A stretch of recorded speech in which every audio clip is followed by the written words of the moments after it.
सप्तर्षि एक बहुत प्रसिद्ध तारे को पहचानने में हमारी मदद करता है। अगर इन दो तारों को जोड़कर उत्तर की ओर आगे बढ़े तो एक सामान्य सी चमक वाला तारा मिलता है जो उत्तर दिशा में ठीक ऊपर है। यही है ध्रुव तारा या पोलैरिस। ये तारा क्षितिज से लगभग 25.5 अंश ऊपर है। क्या आप बता सकते हैं कि ध्रुव तारा इतना प्रसिद्ध व महत्वपूर्ण क्यों है?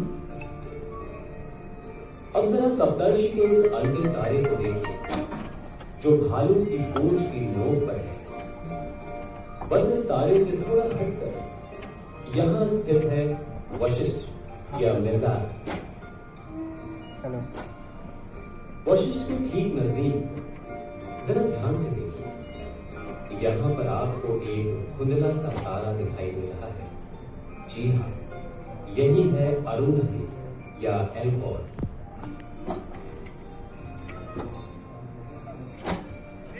हाँ सर, मैं भेज रहा हूँ उसको।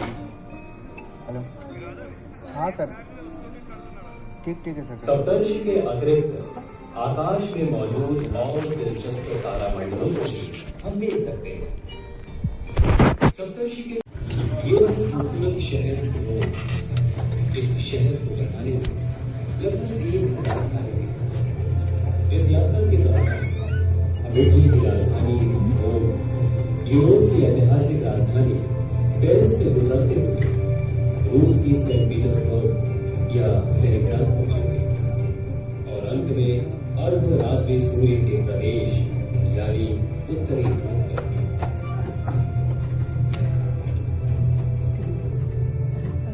आप जानकर खुशी हुई कि आप भारत के नवीनतम आधुनिक डिजिटल तारामंडल के बैठे।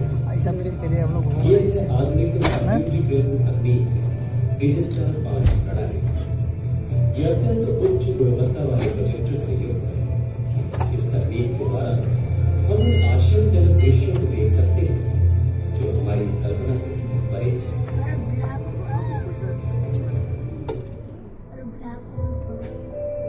21 जून शाम 4 बजे संगम नगरी इलाहाबाद से हम इस रोमांचक यात्रा का आरंभ करते हैं। इस तारामंडल के आकाश के तले समय के बीतने के साथ ही सूर्य पश्चिम दिशा में अस्त हो रहा है। स्वच्छ नजर नहीं आता। आइए अब हम किसी पास के गांव की ओर चलकर देखें यह आकाश कैसा नजर आता है।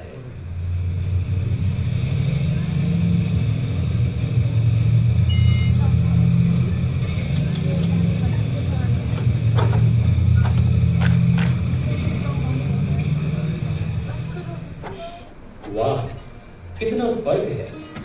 आकाश कितना स्वच्छ है। चारों ओर टिमटिमाते तारे ही तारे हैं।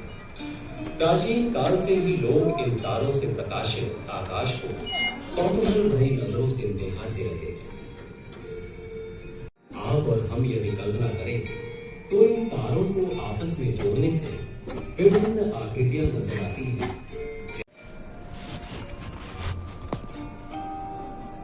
चलिए इन आकृतियों में से कुछ प्रमुख तारामंडलों को पहचानने की कोशिश करते हैं जो हमें अर्धरात्रि सूर्य के प्रदेश में पहुंचने पर हमारी मदद करेंगे।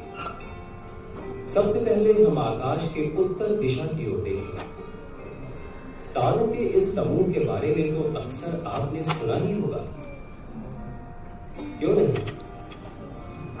आइए हम इन तारों की गिनती करें। 1 2 3 4। जी हाँ, बिल्कुल सही।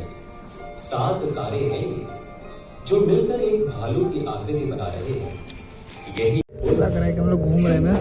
पृथ्वी और मंगल की कक्षाएं इसके अंदर समा जाएंगी। चलिए इस विशालकाय तारे से बचकर वापस लौट जाए।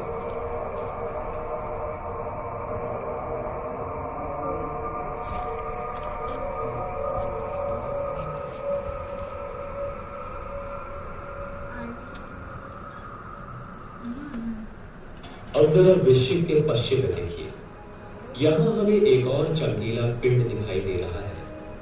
ये कोई तारा नहीं बल्कि एक ग्रह है, शनि या सैटर्न। ये हमारे सौर परिवार का दूसरा बड़ा ग्रह है।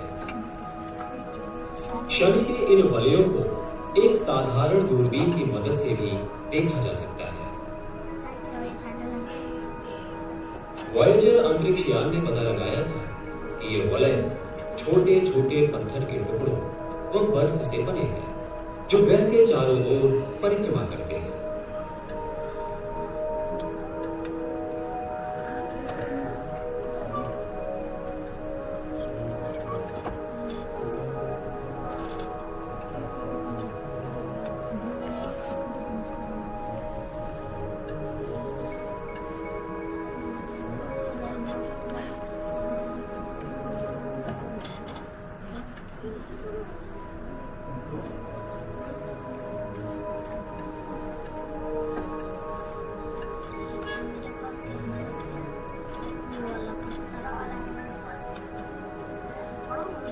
आइए अब कुछ चर्चा आकाश के पूर्ण थोड़ा ऊपर की ओर देखिए।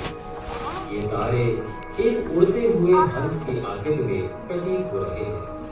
यही है हंस मंडल या सिग्नस स्फीयर। इस हंस के पास क्या आपको एक बादल का धुंधला सा धब्बा दिखाई दे रहा है? ये वृश्चिक राशि तक एक पट्टी के रूप में फैला हुआ है।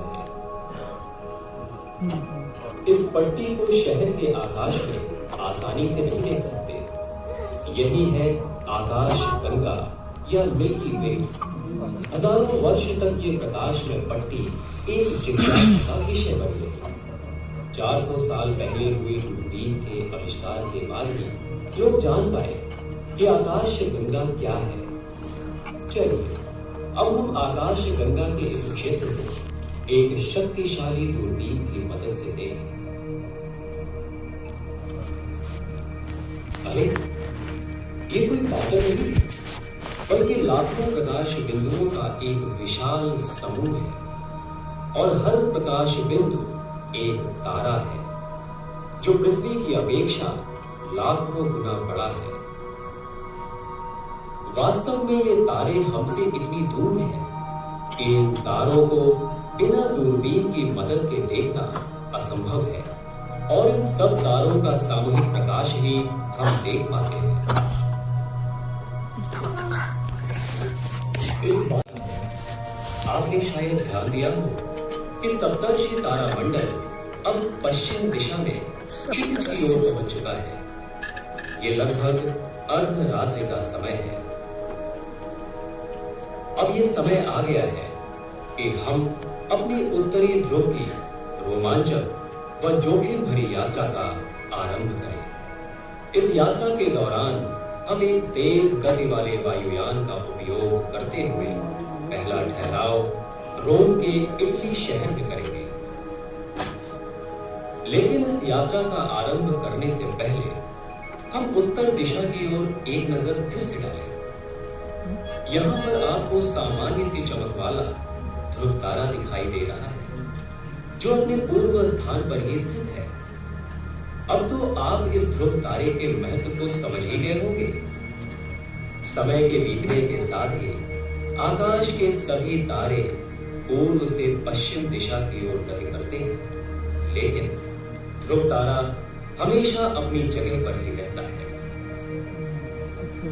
ये तारा हमारे शहर इलाहाबाद में 25.5 अंश के अक्षांश पर स्थित है जो इस शहर का अक्षांश है। भाइयों और बहनों, अब आप अपनी सीट बेल्ट कसकर बांध लीजिए क्योंकि अब हम अपनी मनोहारी यात्रा की उड़ान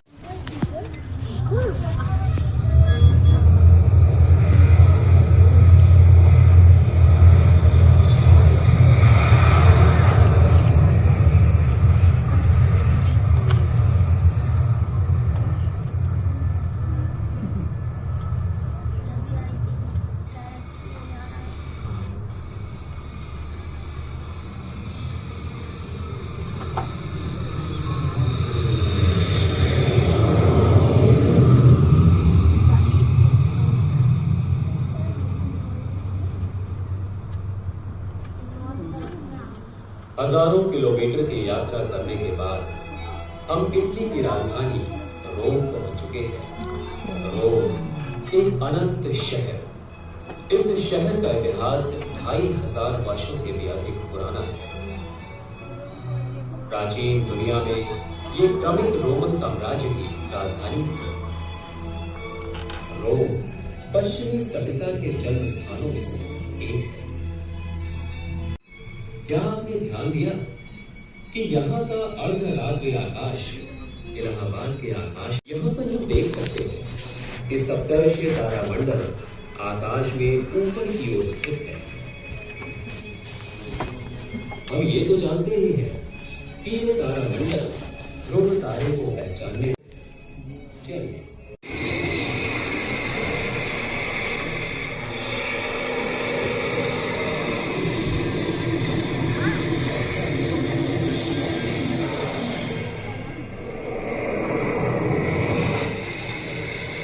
पेरिस के नजदीक पहुंच रहे हैं, वैसे वैसे आकाश में तारे लुप्त होते जा रहे हैं। अब हम रोचक शहर पेरिस पहुंच चुके हैं। ये शहर यूरोप की सांस्कृतिक राजधानी है।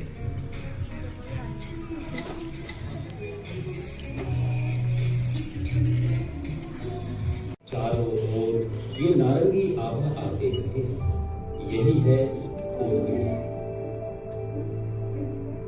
संध्या के इस प्रकाश में इलाहाबाद का ये परिदृश्य सुंदर दिखाई दे रहा है। चारों ओर देखिए, क्या आप किसी प्रसिद्ध स्थल को पहचान सकते हैं? इसी दौरान सूर्य क्षितिज से 18 अंश नीचे पहुंच चुका है। धीरे धीरे अंधेरा बढ़ता जा रहा है। आप इन नजारों से तो परिचित ही होंगे, लेकिन क्या ये बिल्कुल वैसा ही है जैसा कि दिखना चाहिए?